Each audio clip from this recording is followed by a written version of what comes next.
before we get into the college football talk today, I just want to bring something up before we get our loud intro in. We get Jamal Williams talking. Just want to shout out my beautiful wife and our soon-to-be official sponsor of the CFP Standard podcast.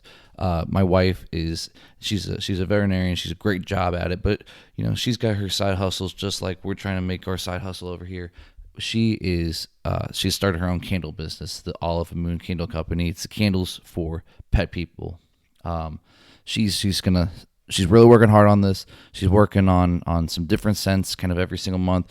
She's going to have some more details here soon that I will display to you guys. But I'm telling you right now, if you're a young man, you listen to this episode, and you don't know what to get your mom for Christmas, just keep this idea in mind. Just know that in the next few weeks, you're going to have the opportunity to get your mom something real nice, a nice little candle. Money goes back to the Humane Societies.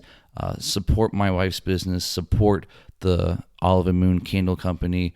And, shout out to my wife for finally being the official sponsor of the CFP Standard podcast, our first and only sponsor as of now. Because if you go piss like a puppy, stay on the porch and let the big dogs eat. What is up, my Sabronies? This is a beautiful Wednesday night on the beginning of November 5th, at 11:16 p.m. as this gets recorded. So this can post it on Thursday morning because it didn't get done on Tuesday night to go to on Wednesday morning because, again, life. But guys, here we are. Beautiful Wednesday night, like I said, early November.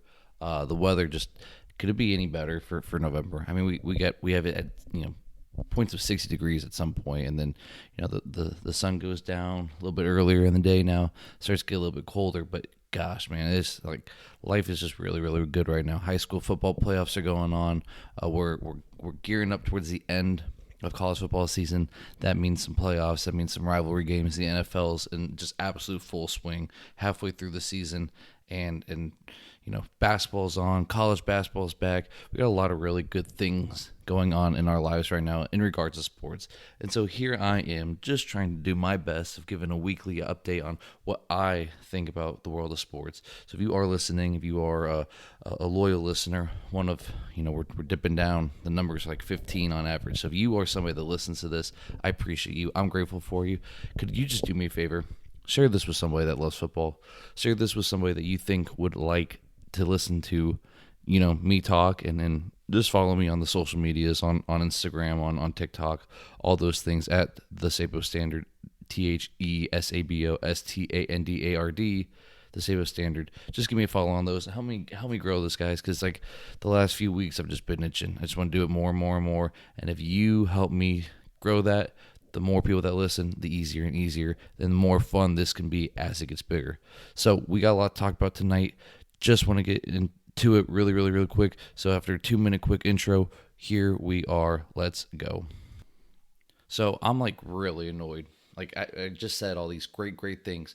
How happy life is right now. We got high school football playoffs. We have the NFL full swing, where we're gearing towards the end of college football season. That means rivalry games against Michigan, the Iron Bowl, the Egg Bowl, all those things. It means the college football playoffs are almost here. Like we are so close to a lot of good things. And I don't want to complain too much about the world of sports, but man, it is really hard right now to be a sports fan, to be able to watch and consume the games that we want to watch, because YouTube TV, we have talked about all this drama within the streaming world. I do pay for YouTube TV. I pay $82.99 a month basically after tax. I mean, it is insane. When I first started YouTube TV a few years ago, I was paying like $59.99, and it has gone up that much in the last like 2 years. And it is what it is. If it wasn't for live sports, I wouldn't need YouTube TV. I like sports. I want to watch sports. I want to have all my sports in one spot. I don't want to have to worry about, going to ESPN for one game, and then Fox app for another game, and then Disney Plus for another game, and HBO Max for another. Like I like all my sports in one spot. I like the four pictures at one time to be able to consume 4 games of what I want. And YouTube TV and Disney, YouTube TV and ESPN, like ABC, ESPN, they've been pulled off YouTube TV until they reach their agreement, which just means that my YouTube TV bill is going to go up. And I'm just, there's so many parts of this that I'm just so frustrated with. I'm so frustrated that right before the season, Fox and YouTube TV had this. And yeah, they got it done. The Ohio State Texas game was on Fox for people to watch, but we lost a whole weekend of college football. We lost College Game Day on Saturday. We lost some really good SEC games. We lost the Utah game that was going to be on. I know it was 10:15 either. That was an ESPN game that if you wanted to watch on ESPN, you couldn't. We lost Monday Night Football. We lost Sunday NFL Countdown. Like, there's so many things that we lost because ESPN and ABC can't get their crap together and go on YouTube TV. And all that this is doing is YouTube TV. ESPN, ABC, and Disney, they want you to go to ESPN and do their subscription service. And here's the thing. I already, in my point in life, have subscribed to ESPN Plus. Like, I have some ESPN Plus account through Disney, through Hulu, through Disney Plus, through my Verizon account. And I try to get on there, do that, but I don't have ESPN Plus Plus or ESPN Mega Plus or ESPN whatever the heck they want to call it at this point. And because of that, I can't watch the game that I thought that I was able to watch even with a different ESPN account. Sure, it's on YouTube TV. It's not where I can watch all the other games, but it is what it is. Ohio State, when they play on Peacock, we're stuck on that. Like, it's part of what it is now. But I couldn't. Like, I had no access to it.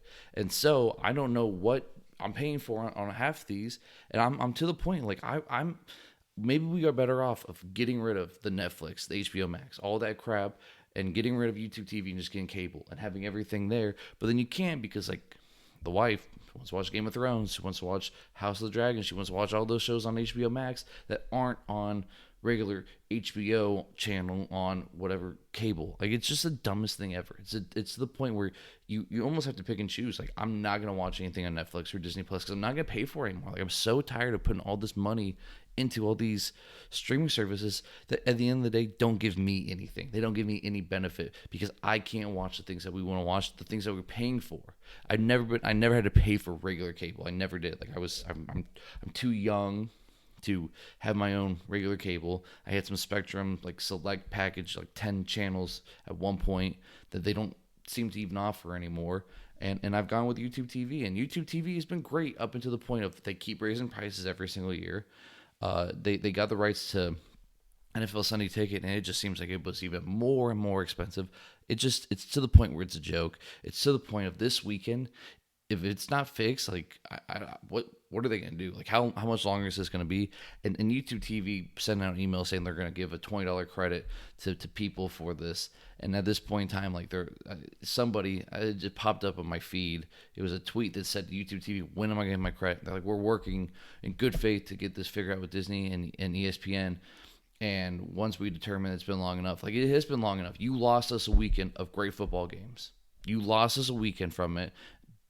We deserve the credit now, and we deserve the credit without having to worry about this crap happening again, and deserve without having to worry about my bill going up $5, $10, $15 a year. Because at this point in time, like, once it gets past 100, I don't know if it's worth it. It's not worth it anymore. Like, but there's no other solution, and they know that. They know it, and they're just tearing us down. And I'm so tired of it. But this is a positive show, and we're done with the negatives now. All right, done with the negatives. No more ranting. No more annoyances. Here we are. It's the day after the first college football rankings of the year, college football playoff rankings. The selection committee goes in, and honestly, there's some things that I'm like, oh, that was stupid. And there's some things that I'm like, I'm a little surprised about. The fact that they kept Ohio State at 1, I was a little shocked. I really did expect them to put Indiana. Just the fact that Indiana beat Illinois by more than we did. The fact that, Texas lost another game. It doesn't look as great for Ohio State, but they did like Texas. They had Texas at 13, 14, something along that. Maybe it was like 11 or 12, but because of the top 5 conference champs and all that stuff, that it got, jumbled out to where they were that first or second team out. But I was a little surprised that Ohio State was where they were. And then they put 4 SEC teams in a row. They put the A&M 3, Bama 4, Georgia 5, Ole Miss 6. And sure, are 3 of those teams top 6 teams? Yeah, I agree with that. They completely disrespected Oregon. They had Oregon at 9. Oregon's got opportunities. Like, it's not like Oregon's out of the playoff. And the first one means nothing. The second one means nothing. The third one means nothing. What matters is that last one. What matters is where you are after conference championship games, where they put you, how they put you, and when they put you. So at the end of the day, it's just all talking points, but it gives you a good look into what they think. And obviously they really respect Ohio State, and obviously they love the SEC teams like we expected. Teams like Texas Tech and BYU, like, Do they love them? Do they not? It's going to be really interesting to see after this week's games, and we're going to pick our favorite ones like usual. Okay, but after this week's games, where do they put the BYU Texas Tech loser and the winner? Like BYU wins, they deserve to be ahead of Georgia. They deserve to be ahead of Ole Miss. Bama still has one loss. I know BYU being defeated. I still think Bama is better, but like if you put BYU at 4, if they go take care of Texas Tech, like that's a real conversation that I don't know if they're going to be willing to have. So we'll have to see. So, but here we are, the first rankings, and some of my initial thoughts. The reason that I love the 12-team playoff and I love what you get with the expanded playoff is the chance for a lot of teams to like have a pathway. And as I'm looking at this, like I'm going to read you all the teams that I think have a legit pathway. And most of them they're all in the top 25 other than Tennessee. I have Tennessee out because they have 3 losses, and I just don't see a way Tennessee gets in. But other than that, OSU, Indiana, A&M, Bama, Georgia, Ole Miss, BYU, Texas Tech, Oregon, Notre Dame, Texas, OU, Utah, Virginia, Louisville, Vandy, Georgia Tech, Miami, USC, Iowa, Michigan, Missouri, Washington, Pitt, Memphis, Cincinnati, Navy, North Texas, SMU, Duke, James Madison, Houston, and TCU. Like all those teams still have a legit shot to get into the college football playoff. Some of those teams, even with 3 losses, the SMU and the Duke, their pathway is through winning their ACC conference championship game. They have a scenario where they are in, where they can get in. Because the ACC cannibalized itself so much last weekend. Georgia Tech losing, Miami losing again, Virginia finding another way to win. Like it's to the point where those teams have the opportunity with the 3 losses, whereas Tennessee has really no shot to get in their conference championship game unless there's just complete absolute chaos. I would assume like you would have to have Bama lose 3 times, you have to have Georgia or Bama lose 3 more times, Georgia lose 3 more times. Those things I just don't see happening. So Tennessee has no real shot, and with 3 losses, they're not going to get in because there's going to be so many SEC and Big Ten teams with 2 that will be in over them. And so, but we just listed over 25 teams that still, this late into the season, have a chance to make the playoffs, and that is what is great about expanded playoffs. That is what is great about a 12-team playoff, about everybody having an opportunity. And it might not be the equal opportunity like the NFL has, like the NBA has. Like the NFL is, you do this, you are in no matter what. College football has never had that. They never will have it. It is a subjective league, but you have an opportunity now. And if you win enough games, if you win 11 games, you win 10 games, you're most likely going to be in. If you win 10 really, really good games and you win 11, you're in. Like that's the case with college football. You win 11 and you are in. So at this point in time, like this is what my conference championship games look like. This is what I have as like I went through. I picked all the games for the last 3 weeks or 4 weeks or whatever it is left that we have.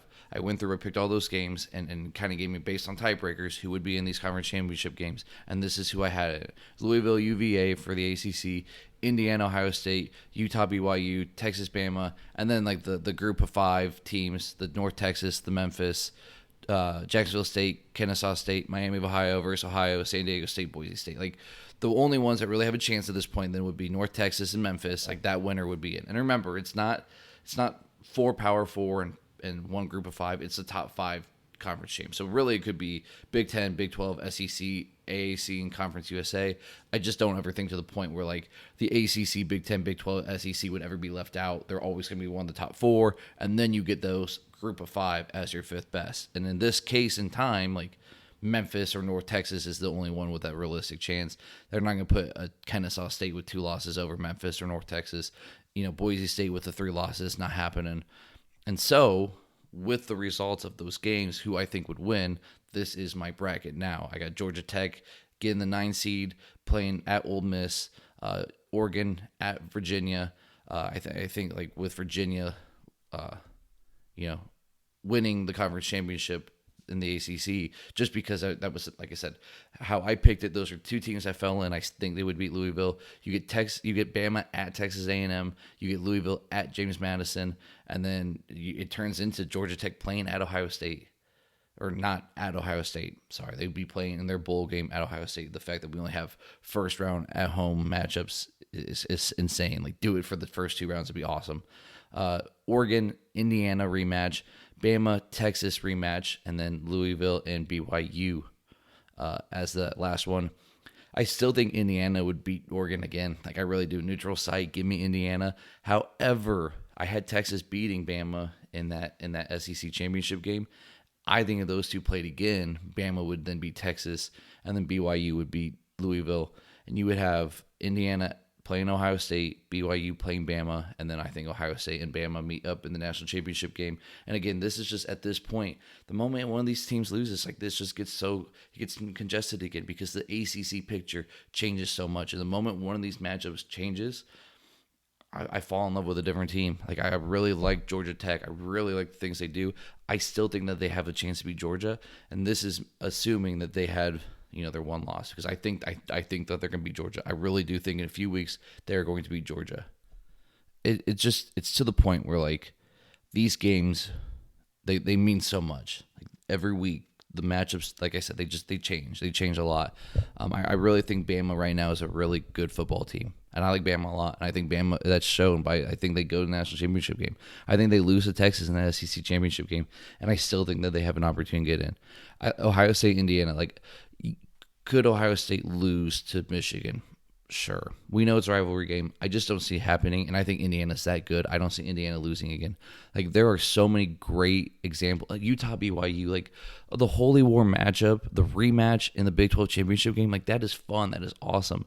Louisville slips up one time. Georgia Tech wins out, other than, like, they could lose to Georgia, win out, Louisville loses one more, and Georgia Tech's in the conference championship game against Virginia. And, Virginia could slip up, and there's still an opportunity for maybe Miami to get in. And it's just so amazing how, like, the way that this goes, the way that this can be. Like college football is the best because of all these, because of the upsets that can happen. Like, we can see it, we can know it happening. Like the NFL, and the NFL is what it is. Like, it's the best of the best. And so the upsets are going to happen, but it's not like any team can win on any given Sunday, and any team can really win on any given Saturday. And the highs and the lows are so different than what the NFL highs and lows are. So I'm just excited. Like, these last few weeks of college football really are the best. Maybe some of the matchups every week aren't great, but like in just a second, we're going to talk about this week's matchups, and they are a lot of fun games. It doesn't have to be ranked on rank. Like, there's so much intrigue in a lot of these, and so much like close call. Like, I'm trying not to pick more than 15. Like, I literally have 1, 2, 3, 4, 5, 6, 7, 8 on here with my lock of the week and my upset alert. Like, we're only picking 8 games because if not, we would go on for 47 minutes, and I know you guys don't want to listen to me talk for 47 minutes. So let's start off with an absolute banger for the first game of the day. 7 BYU at number 8 Texas Tech. Texas Tech is minus 10.5 point favorites. They've played really well all season. They have their one loss, and BYU's undefeated, and BYU deserves to be undefeated. They're a really good football team. Like, BYU's explosive. Bear Bockheimer, number wearing 43 or 47, I guess the quarterback, is insane. It's fun to watch. BYU goes in there. The Mormons get it done. They pull the upset. Like, even as the undefeated, higher ranked team at Texas Tech, 10.5 is a lot. Like, they pull the upset. They get that one done. Number 2, Indiana goes to Penn State. Again, this game is like, I'm not picking it because Penn State has a chance to win. I'm picking it because Indiana is that good. Indiana deserves to get talked about more and more and more and more. Indiana is only a 14.5 point favorites. Penn State is not very good, and they fought really hard against the Buckeyes last week. They went in, they gave the Buckeyes a very competitive first half. Scored right before halftime to kind of make the score feel like, oh crap, and Ohio State just pulled away. Ohio State dominated them in the second half. Penn State at one point was held to like 17 yards through a quarter and a half. Like, it was insane the amount of yardage they couldn't get, and Ohio State's offense just was so close to exploding. And I think that's one thing that I'm not going to talk about today, but one of these weeks, in the next week or two, we really need to talk about how good Ohio State is and how good they are with the way that they've been playing. Ohio State is on pace to play almost 2 less games than most of these teams, 2 less games worth of snaps, of offensive snaps, than most of the teams in the nation that are, within the same realm of good, of one of the best teams. Their yards per play leads the nation. They're so explosive at any single point, and they really haven't even they're starting to stretch the ball downfield a little bit, like taking shots with Jeremiah Smith. Even 2 guys on him, throw it down there, 4's open somewhere. Julian Saint is playing so well. Carnell Tate is so good too. Like Carnell Tate is open because of how good Jeremiah Smith is. Jeremiah Smith is open because of how good Carnell Tate is. The running backs, it's still running back by committee sometimes. I think the 2 freshmen are better than the 2 older guys. As time goes on, I think we'll see more Bo Jackson, more of the new 32. Gosh, the name completely slipped my mind. But we'll see more of those guys, less Donaldson, less Peoples, and just see the explosiveness. And it's really insane how it's like a match to gasoline. Like it hasn't boomed yet, but as soon as that match touches to the gas, as soon as Ohio State wants to be explosive, even more explosive, play faster, get them out plays in, they're gonna put up a lot of points every single week, every single game, and to the point of a team like Michigan won't be able to keep up with them. Like that's how Ohio State's going to win games, is be explosive. You don't have to play their game. Ohio State is 29.5 points favorite over Purdue. It's at Purdue. It's a lot of points. It's a lot of points for a team that plays slow, but Ohio State is starting to pick up that pace. 29.5 points is a lot, but Ohio State goes to Purdue at 1 o'clock on Big Ten Network, and they cover.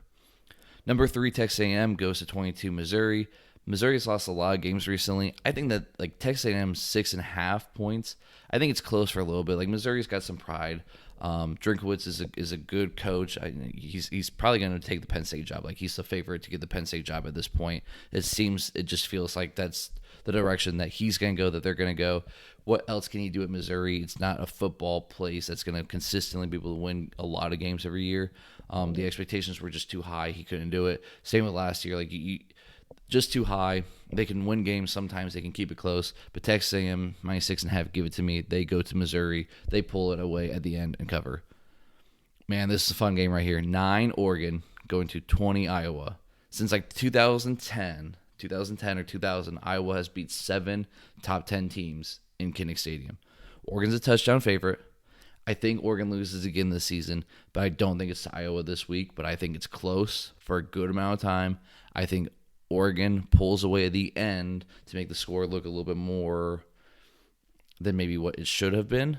Okay, but I think that it is a fun, good matchup. Iowa has a chance, but Oregon just gets it done. LSU at 4 Bama. Bama's 10.5 points. If this was at LSU, with the firing of Brian Kelly, with everything that's gone, I could see them playing inspired, getting the win at home, but it's not. It's at Bama. It's a tough rivalry game, so it is close for a bit, but Bama wins. Maybe by not by 11 points, but they're going to pull away at the end. They'll win that one too. Now this one I have is just a fun game. Navy at number 10 Notre Dame. Navy got beat down last year a lot by Notre Dame. They started off really hot. Obviously we were like 7-0 or 8-0. They go play Notre Dame. Notre Dame's 25.5 point favorites. I think Navy is really explosive. Horvath gets to 1,000 yards on the ground during this game. I think Navy keeps it close for a while. They cover the spread, Notre Dame by 14. And then my last two, my upset alert, my lock of the week. So my upset alert, I called SMU last week in Miami. I said, would I take it? I don't know, but I said, watch out for it. I'm going to take it as a win. I'm going to take it as I called it. SMU went to Miami, or Miami went to SMU. SMU got it done. Really, I feel like knocked Miami out of the playoff competition. I really just don't think there's a path to where they get to a ACC championship game and win it, and I don't see them being one of the best 2-loss teams. I think Miami's out, but realistically, do they have a shot? Sure. And so my upset alert, it's not Miami again. It's Georgia. I'm not saying Georgia loses this week. I'm not saying that Georgia goes to Mississippi State and loses. But Mississippi State has played much better than we expected. They're only 8.5 point dogs to Georgia. It's at Mississippi State. It's like a 3:30 game. It could be a noon game. I think it's a noon game. But it's at Mississippi State. Watch for them to keep it close. If the refs don't favor Georgia, if the refs don't homer Georgia like they did versus Tennessee, like they did versus Auburn, like they did versus Ole Miss, like they did versus Florida. I mean, Ole Miss and Florida, they should have lost 2 more of those games. Of those 4, could have lost 1 or 2 more. If the refs don't favor Georgia at home, at Mississippi State, watch for them to keep it close. And like any team, like football, in the game of football, you give yourselves a chance in the fourth quarter, you can get it done, especially at home. Not saying it's going to happen, but just watch for it to be close. Watch for Georgia to be on upset alert. And then my lock of the week, Auburn heads to number 16, Vandy. Vandy had a tough loss last week. Dug themselves in so much of a hole. And I always tell my high school students, you dig yourself in a hole, okay, you can get help out. You dig yourself into too deep of a hole, and guess what? You can ask for help, but if nobody's willing to reach that hand down, you're not getting yourself back up out of that hole. And they dug a really, really, really, really deep hole. They crawled themselves up. They were so close, but at the end of the day, they were just too deep in a hole. They couldn't get themselves, to the point to make it tied game to give them really a shot.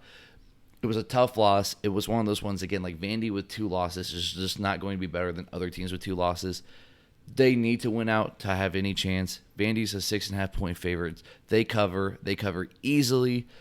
That is my lock of the week in college football. Per usual, let's transition from college football to the NFL. Let's get into our tier list. Just an updated tier list. Nothing too crazy. No crazy changes this week.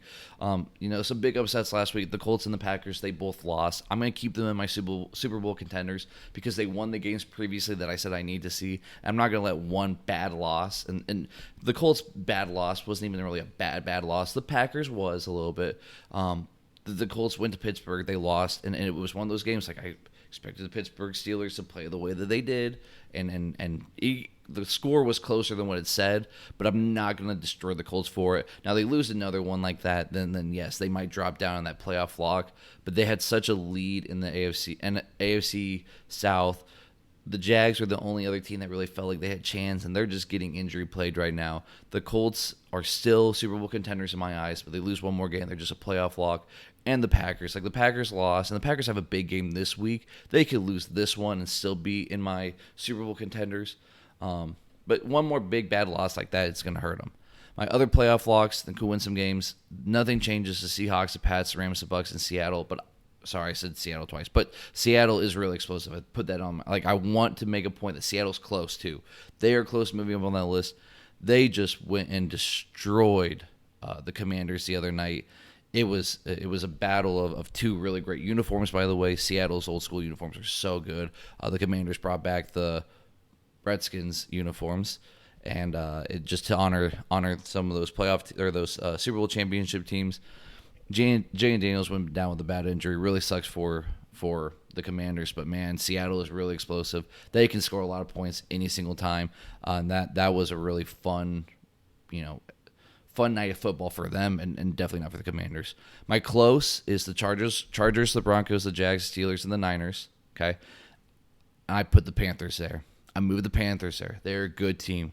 They're resilient. They find ways to win. And the Steelers are really close to moving back up. The Steelers take care of another close team, the Chargers, on Sunday Night Football. We'll talk about that game in a minute. But the Steelers are close to being in playoff lock again. They give some hope, or they can just tear themselves down and go down to the middle. Those other teams, it's just close for them. Can you win the games that you should and not lose the games you shouldn't? We're going to talk about the Niners a little bit more in a minute, too. The middle is the Cowboys, Texans, Vikings, Bears, Commanders, Giants, Falcons. You can win any game on any single night. You can lose every single game on every single night. The Vikings look better with J.J. McCarthy back, so they are close to being maybe moving up to that list. The Giants, the Falcons, they're just ones that, it's just so close for them, but they're just not quite there yet. And we talked about the Commanders. Commanders were my NFC East favorite. I really thought Jay Daniels was going to be good this year. I thought Jay Daniels was going to win the MVP. I thought the Commanders were going to win the NFC East. If they were all healthy all year long, I could see happening maybe, but Terry McLaurin's been hurt. Obviously, Jaden Daniels has been hurt. There's been so much turnover on that roster right now that I just think it's going to be really hard for them to have any hope at the end of the season. And I hope they don't fire Dan Quinn. I think he's a good coach for that team, the grit that they need. It's very similar to, it just feels a lot like the Lions. But if they think that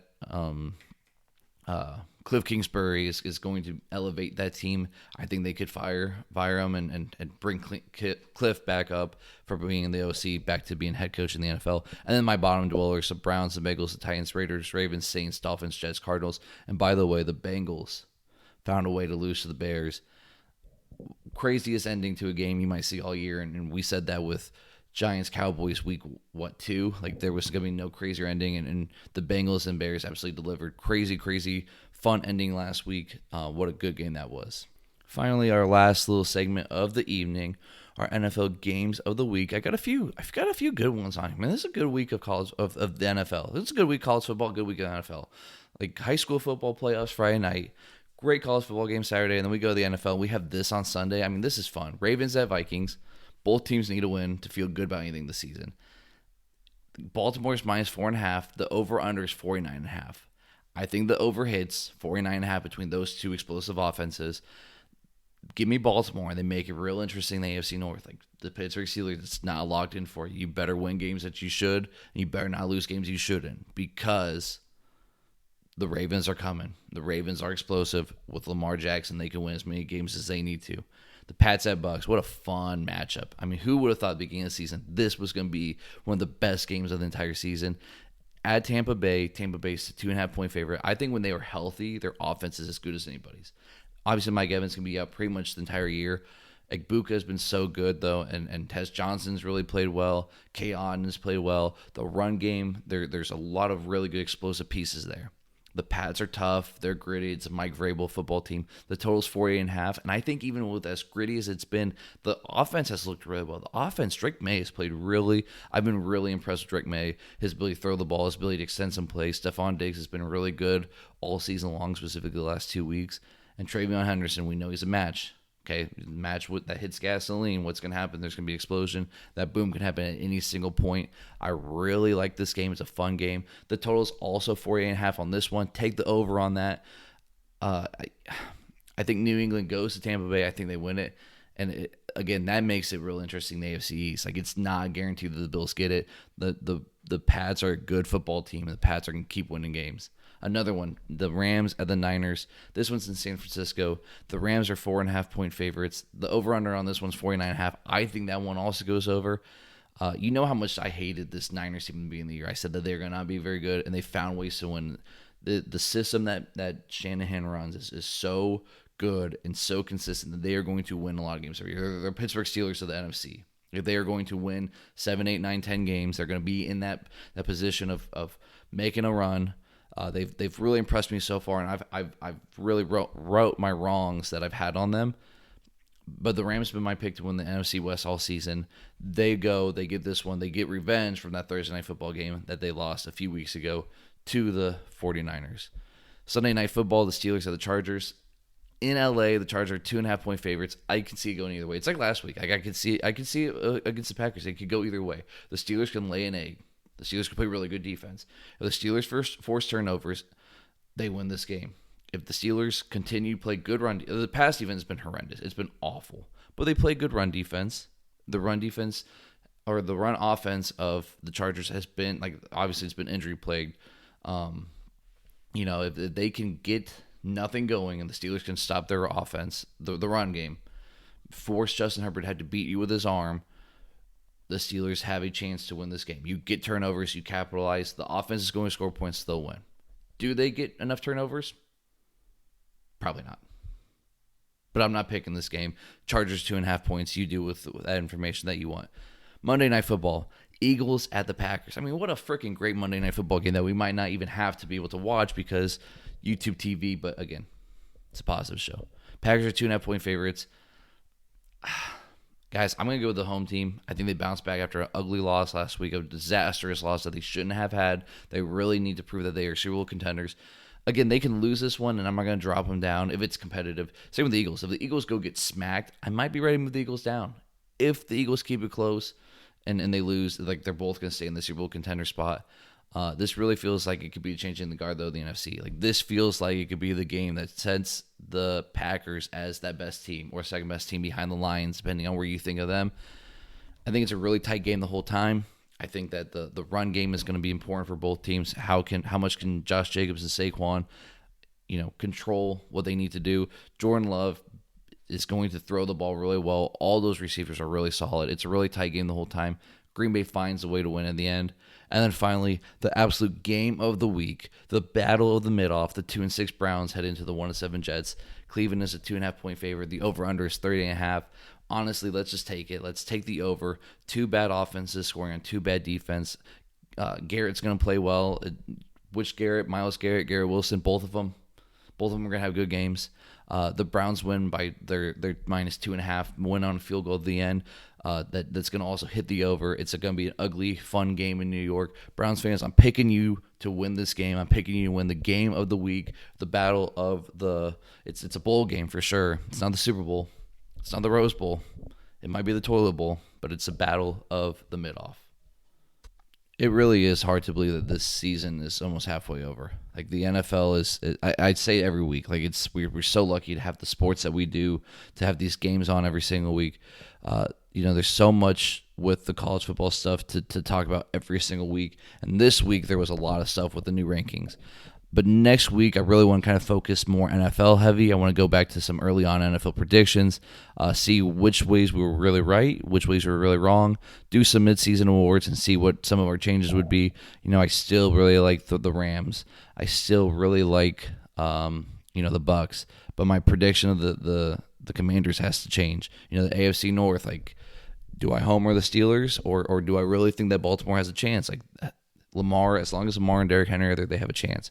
And so that next week, I think, would be a good week to do that. I also, like I said, kind of want to just break down and see how much Ohio State's offense is really kind of slowed down and also still explosive, and how much more it can go.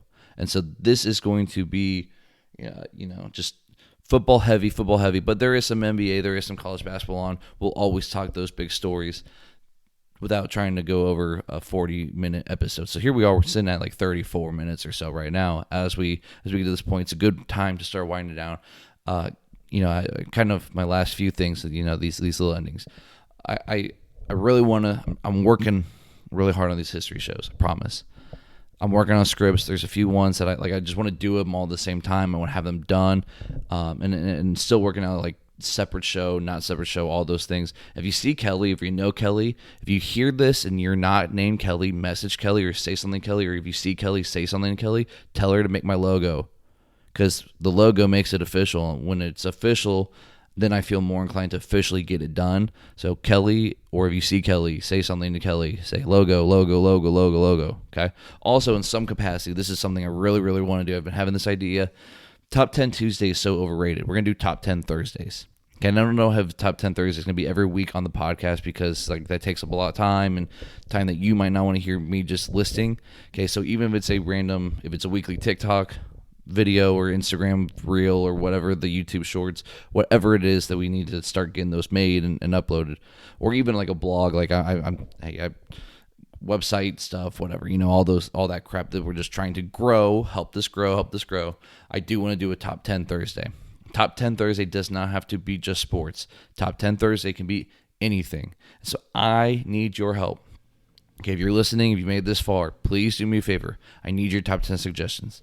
Go to Instagram, go to TikTok, search the Sabo Standard, and find the post with the top 10 suggestions list. You'll see it. You'll know it right away. And comment what you want me to do for your top 10 list. Okay, sports related, non-sports related. I'm a big Drake fan. Okay, I like some hip hop music. I like some things outside of football, believe it or not. Okay, so give me what you would want me to share my top 10 list of, and I'll do my best to give you everything that I know and believe within that subject that you give me. Okay, but I need your help with that. Comment on that for me. That will start hopefully the next week, and I'll always go back to that thread to kind of get some good suggestions. And if you ever see me out on the in real life, and you want to give me a top 10 list, tell me and I will do it. With all that being said, guys, I really do appreciate you always listening, all my loyal listeners, whether it's here or the clips on the TikTok. Okay, thank you. Share this with somebody who loves football. Share this with somebody who loves this football as much as you do, as much as I do. Help this get growing. Help this find the audience, the niche that it belongs to. Help set that standard of what the Sabo Standard podcast is all about. Remember, to be the standard in your life, hold people to a high standard in your life. Remember, like Mike Tomlin always does say, the standard is the standard, and this is the Sabo Standard podcast. Thank you for listening. Because if you go piss like a puppy, stay on the porch and let the big dogs eat.